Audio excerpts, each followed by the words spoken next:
taking of the deferred recorded division on the amendment of Mr. Amos to motion M104 under private members' business. The question is on the amendment.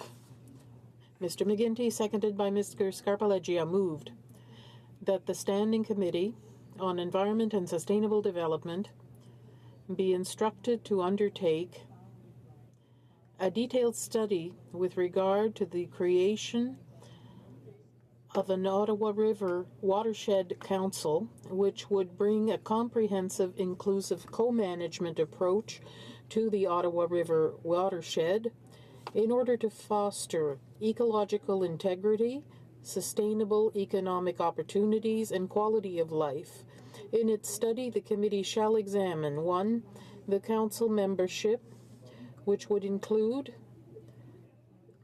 but would not be limited to federal, provincial, regional, and municipal governments, First Nations, industry groups, non-governmental organizations, and academic institutions. 2.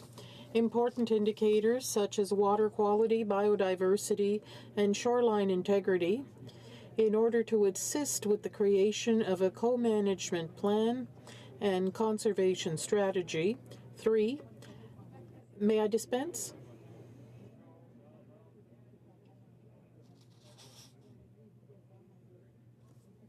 Mr. Amos, seconded by Mr. Lamoureux, move the following amendment. The motion be amended. Shall I dispense? Yes. Agreed.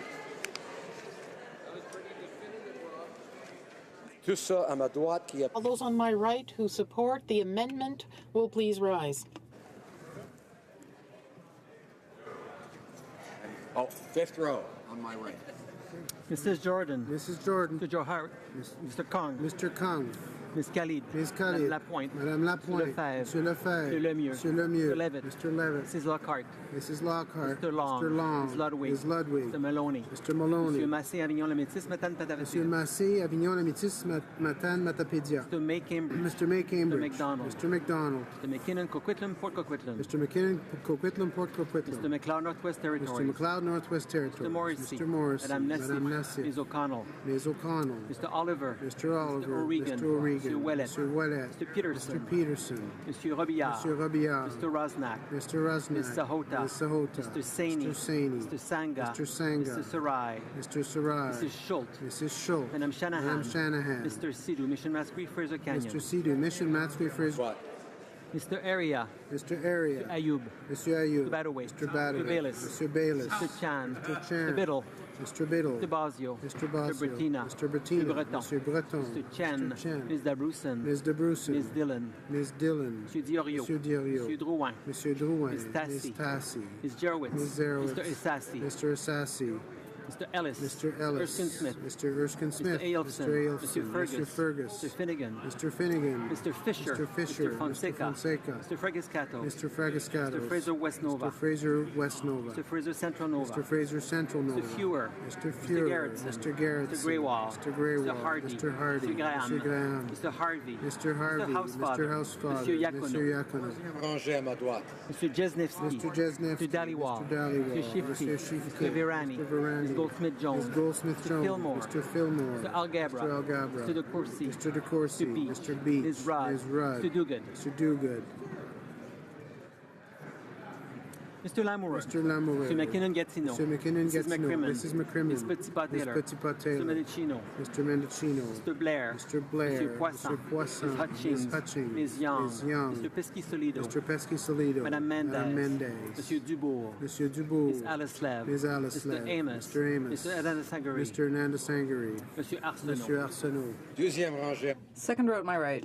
King. Mr. Aiken. Monsieur Lauzon-Argenteuil, la Petite Nation. Monsieur Lauzon-Argenteuil, la Petite Nation. Monsieur Rioux. Monsieur Rioux. Mr. Lightbound. Monsieur Lightbound. Mr. Holland. Mr. Holland. Mr. Casey Charlottetown. Mr. Casey Charlottetown. Mr. Leslie. Mr. Leslie. Ms. Gould. Ms. Gould. Mr. Carr. Mr. Ms. Carr. Monsef. Ms. Monsef. Monsieur Rodriguez. Monsieur Rodriguez. Monsieur Duclos. Monsieur Duclos. Ms. Kira. Ms. Kira. Monsieur Cormier. Monsieur Cormier. Mr. Wilkinson. Mr. Wilkinson. Mr. Lemaitre. Monsieur Lemaitre. Mr. Cosner. Mr. Cosner. Ms. Jones. Ms. Jones. Mr. Bagnall. Mr. Bagnall. Monsieur Paradis. Monsieur Paradis. Mr. McGuinty. Mr. McGuinty. Mr. Scarpaleggia. Mr. Scarpaleggia. Mr. Sims. Mr. Sims. Ms. Ratanzi. Ms. Ratanzi.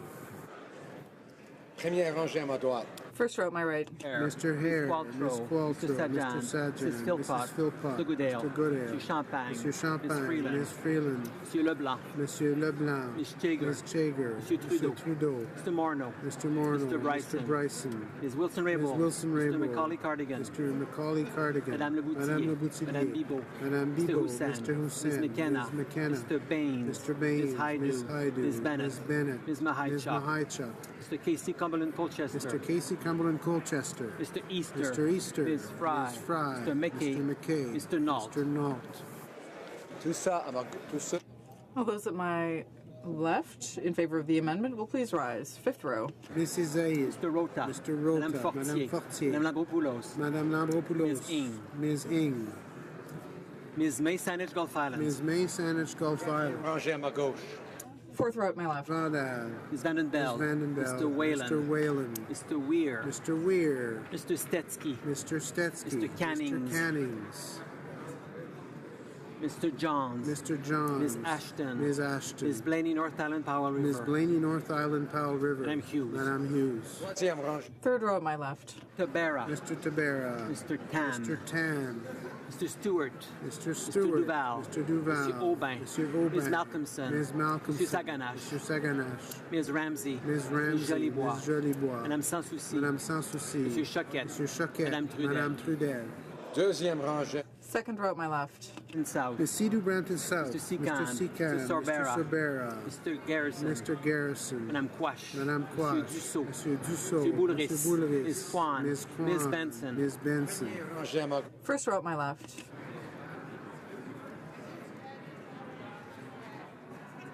Madame Laverdière, Madame Laverdière, Monsieur Mulcair, Monsieur Mulcair, Mr. Rankin, Mr. Rankin, Ms. Duncan Edmonton Strathcona, Ms. Duncan Edmonton Strathcona, Mr. Christopherson, Mr. Christopherson, Madame Brosseau, Madame Brosseau, Mr. Davies, Mr. Davies, Mr. Cullen, Mr. Cullen, Mr. Donnelly. Mr. Donnelly. Tous à ma droite. All those at my right opposed to the motion will please rise. Cinquième rangée. Fifth row. Quatrième rangée. Fourth row. Third row at my right. Second row. First row. Que tous à ma gauche. All those at my left opposed to the motion will please rise. Fifth row. Monsieur Blaney Bellechasse, Les Chemins Lévis, Monsieur Blaney Bellechasse, Les Chemins Lévis, Mr. Soroya, Mr. Soroya, Mr. Schmale, Mr. Schmale, Mr. Shields, Mr. Shields, Mrs. Stubbs, Mrs. Stubbs, Mr. Vierson, Mr. Vierson, Mr. Waugh, Mr. Waugh, Mr. Weber, Mr. Weber, Mr. Mott, Mr. Mott, Mr. Benson, Mr. Mrs. Benson, Cousy, Mrs. Cousy, Monsieur Bernier, Monsieur Bernier, Mr. Trost, Mr. Trost, Monsieur Plamondon, Monsieur Plamondon, Monsieur Sainte-Marie, Monsieur Sainte-Marie, Monsieur Marcil, Marcil, Madame Posé, Madame Posé, Monsieur Fortin, Monsieur Fortin, Monsieur Thériault, Monsieur Thériault, Monsieur Beaulieu, Monsieur Beaulieu, Monsieur Barcelou Duval, Monsieur Barcelou Duval, Madame Gill, Madame Gill, Monsieur Boudria. Monsieur Boudria, The only one.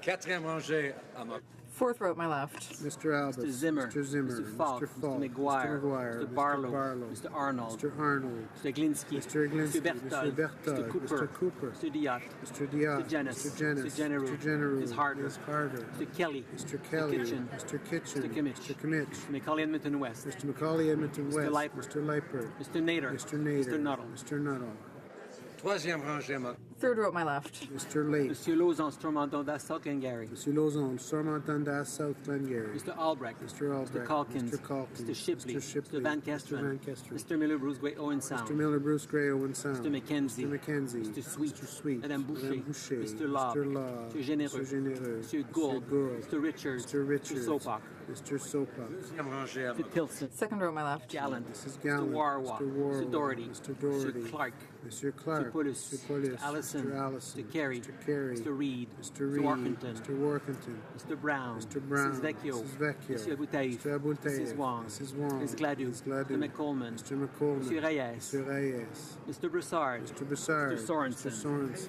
Rangée à ma gauche. First row at my left. Mr. Nicholson, Mr. Anderson, Mr. Anderson, Mr. Bazan, Mr. Bazan, Mrs. McLeod, Camus, Thompson, Caribou, Mrs. McLeod, Kamloops, Thompson, Caribou, Mr. Deltel, Mr. Deltel, Ms. Bergen, Ms. Bergen, Ms. Ambrose, Ms. Ambrose, Monsieur Lebel, Mr. Kemp, Mr. Kemp, Mr. Straw, Mr. Straw, Ms. Rampal, Ms. Rampal, Mr. Fast, Mr. Fast, Mr. Poiliev, Mr. Poiliev, Mr. Van Loon. Mr. Van Loon.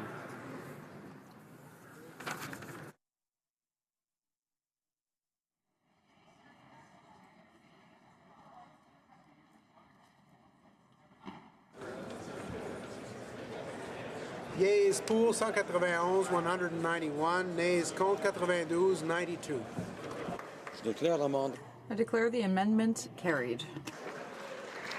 The next question is on the main motion as amended. The question is as follows. Mr. McGuinty, seconded by Mr. Scarpaleggia, moved. Shall I dispense? Dispense.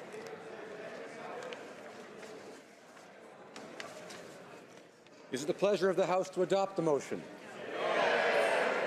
All those in favor of the motion as amended will please say yea. Yea. All those opposed will please say nay. Nay. In my opinion, the yeas have it.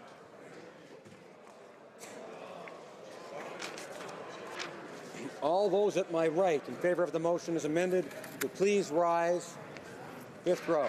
Mr. McGuinty. Mr. McGuinty. On my right. Mrs. Jordan. Mrs. Jordan. Mr. Kong. Mr. Kong. Ms. Khalid. Ms. Khalid. Madame Lapointe. Madame Lapointe. Monsieur Lefebvre. Monsieur Lefebvre. Monsieur Lemieux. Monsieur Lemieux. Mr. Levitt. Mr. Levitt. Mrs. Lockhart. Mrs. Lockhart. Mr. Long. Mr. Long. Ms. Ludwig. Ms. Ludwig. Mr. Maloney. Mr. Maloney. Monsieur Massé Avignon Métis, Matane Matapédia. Monsieur Massé Avignon Métis, Matane Matapédia. Mr. May Cambridge. Mr. May Cambridge. McDonald. Mr. McDonald. Mr. McKinnon Coquitlam Port Coquitlam. Mr. McKinnon Coquitlam Port Coquitlam. Mr. McLeod Northwest Territories. Mr. McLeod Northwest Mr. Territories. Morrissey. Mr. Morrissey. Madame Nessie. Madame Nessie. Ms. O'Connell. Ms. O'Connell. Mr. Oliver. Mr. Oliver. Mr. O'Regan. Mr. O'Regan. Mr. Ouellet. Mr. Ouellet. Mr. Peterson. Mr. Peterson. Mr. Robillard. Mr. Robillard. Mr. Rosnack. Mr. Rosnack. Mr. Hota. Mr. Hota. Mr. Saini. Mr. Saini. Mr. Sanga. Mr. Sanga. Mr. Rai. Mr. Sarai. Mrs. Schultz. Mrs. Schultz. Madame Shanahan. Madame Shanahan. Mr. Sidhu Michel Mascouy Fraser Canyon. Mr. Sidhu Mission Matsky. My right. Canyon. Mr. Area. Mr. Area. Mr. Ayub. Mr. Ayub. Mr. Badaway. Mr. Badaway. Mr. Bayless. Mr. Bayless. Mr. Chan. Mr. Chan. Mr. Biddle. Mr. Biddle. Mr. Basio. Mr. Basio. Bertina. Mr. Bertina. Mr. Breton. Mr. Breton. Mr. Chen. Mr. Chen. Ms. Dabruson. Ms. Debruson. Ms. Dillon. Ms. Dillon. Monsieur Diorio. Monsieur Diorio. Monsieur Drouin. Monsieur Drouin. Ms. Tassi. Ms. Tassi. Ms. Jerowitz. Ms. Jerowitz. Mr. Sassy. Mr. Sassy. Mr. Ellis. Mr. Ellis. Mr. Erskine Smith. Mr. Erskine Mr. Smith. Aelfson. Mr. Aelfson. Mr. Fergus. Mr. Fergus. Mr. Finnegan. Mr. Finnegan. Mr. Fisher. Mr. Fisher. Mr. Fonseca. Mr. Fonseca. Mr. Fragiscato. Mr. Fragiscato. Mr. Fraser Westnova. Mr. Fraser Westnova. Mr. Fraser Central Nova. Mr. Fraser Central. Fewer. Mr. Fuhrer. Mr. Garrettson. Mr. Garrettson. Mr. Greywall. Mr. Greywall. Mr. Hardy. Mr. Hardy. Mr. Graham. Mr. Graham. Mr. Harvey. Mr. Harvey. Mr. Housefather. Mr. Housefather. Mr. Yacono. Mr. Yacono. Row at my right. Mr. Jesnevsky. Mr. Jesnevsky. Mr. Daliwal. Mr. Shifke. Mr. Shifke. Mr. Virani. Mr. Ms. Virani. Goldsmith Jones. Ms. Goldsmith Jones. Mr. Fillmore. Mr. Fillmore. Mr. Algabra. Mr. Algabra. Mr. DeCourcy. Mr. DeCourcy. Mr. Beach. Mr. Beach. Ms. Rudd. Ms. Rudd. Mr. Duguid. Mr. Duguid. Mr. Lamoureux. Mr. Lamoureux. Mr. McKinnon Gatineau. Mr. McKinnon Gatineau. Mrs. McCrimmon. Mrs. McCrimmon. Ms. Petitpas Taylor. Petitpas Taylor. Mr. Menachino. Mr. Menachino. Mr. Blair. Mr. Blair. Mr. Poisson. Poisson. Ms. Hutchings. Ms. Hutchings. Ms. Young. Ms. Young. Mr. Pesky-Solido. Mr. Pesky Madame Solido. Mendez. Madame Mendez. Mr. Dubourg. Mr. Dubourg. Ms. Alislav. Ms. Alislav. Mr. Amos. Mr. Amos. Mr. Ananda Sangari. Mr. Ananda Sangari. Monsieur Arsenault. Monsieur Arsenault. Row at my right.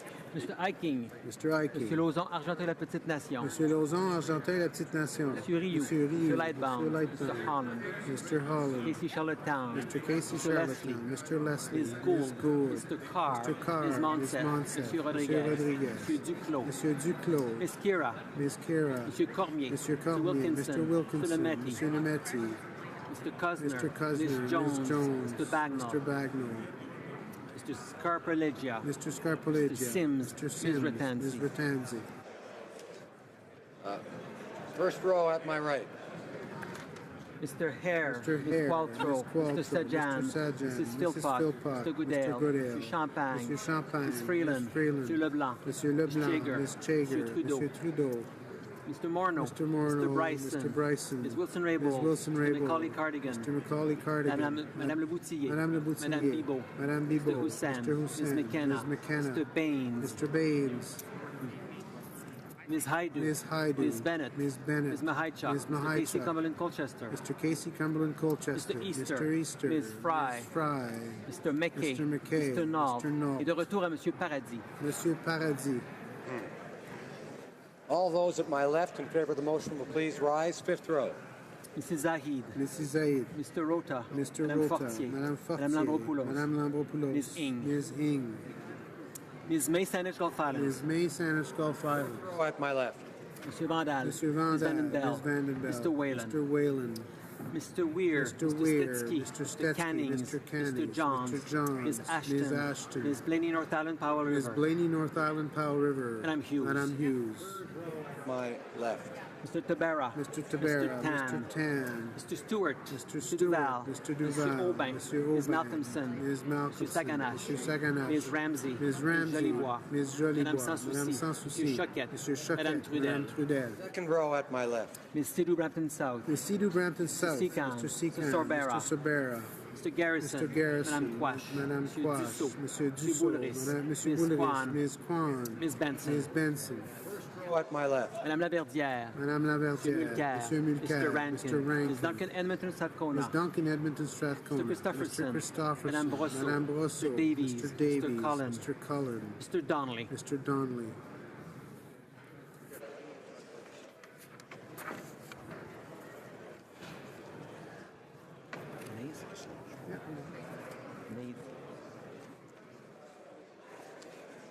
All those on my right opposed to the motion will please rise. Fifth row. Fourth row on my right. Third row on my right. Second row on my right. First row on my right. All those on my left opposed to the motion will please rise. Fifth row. Mr. Stanton, Mr. Stanton, Mr. Blaney Bellechasse et Chemin-Lévis, Mr. Blaney, Bellechasse et Chemin-Lévis, Mr. Soroya, Mr. Soroya, Mr. Schmale, Mr. Schmale, Mr. Shields, Mr. Shields, Mrs. Stubbs, Mrs. Stubbs, Mr. Vierson, Mr. Vierson, Mr. Watt, Mr. Watt, Mr. Weber, Mr. Weber, Mr. Mott, Mr. Mott, Mr. Benson, Mr. Benson, Mrs. Cousy, Mrs. Cousy, Mr. Bernier, Mr. Bernier, Mr. Trost, Mr. Trost, Mr. Plamondon, Monsieur Plamondon, Mr. Sainte-Marie, Monsieur Sainte-Marie, Marcil, Monsieur Marcil, Madame Posé, Madame Posé, Monsieur Fortin, Monsieur Fortin, Monsieur Thériault, Monsieur Thériault, Monsieur Beaulieu, Monsieur Beaulieu, Monsieur Barcelou Duval, Monsieur Barcelou Madame Duval, Gill, Madame Monsieur Gill, Boudria, Monsieur Boudria, Fourth row on my left. Mr. Albus, Mr. Albus, Mr. Zimmer, Mr. Zimmer, Mr. Falk, Mr. Falk, Mr. McGuire, Mr. McGuire, Mr. Barlow, Mr. Barlow, Mr. Arnold, Mr. Arnold, Mr. Eglinski, Mr. Eglinski, Berthold, Mr. Berthold, Mr. Cooper, Mr. Cooper, Mr. Diot, Mr. Diot, Mr. Janis, Mr. Janis, Mr. Generou, Mr. Generou, Ms. Harder, Ms. Harder, Mr. Kelly, Mr. Kelly, Kitchen, Mr. Kitchen, Mr. Kimmich, Mr. Kimmich, Mr. Macaulay Edmonton West, Mr. Macaulay Edmonton West, Mr. Leipert, Mr. Leipert, Mr. Nader, Mr. Nader, Mr. Nuttall, Mr. Nuttall,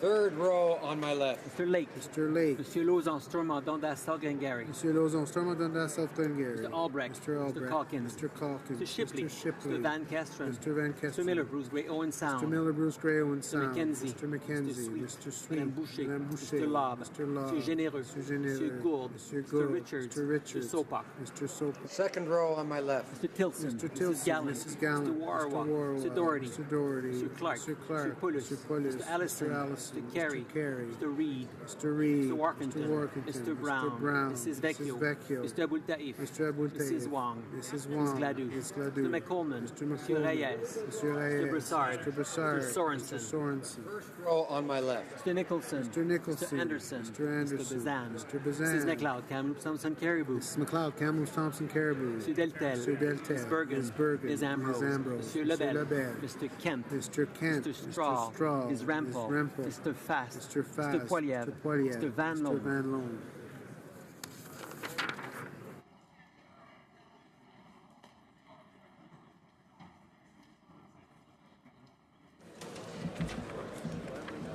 Yeas pour 191, 191. Nays contre 92, 92. I declare the motion as amended carried.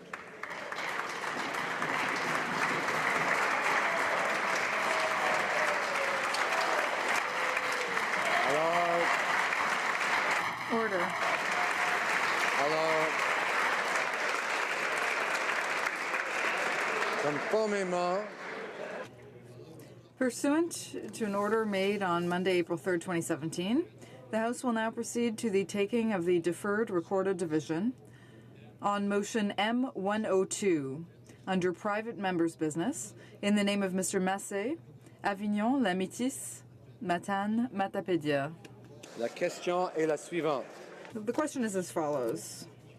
Mr. Massé, Avignon, La Métis, Matane, Matapédia, seconded by Mr. Gran, moved that in the opinion of the House, the government should A, adopt... shall I dispense? Yes? Page that I need.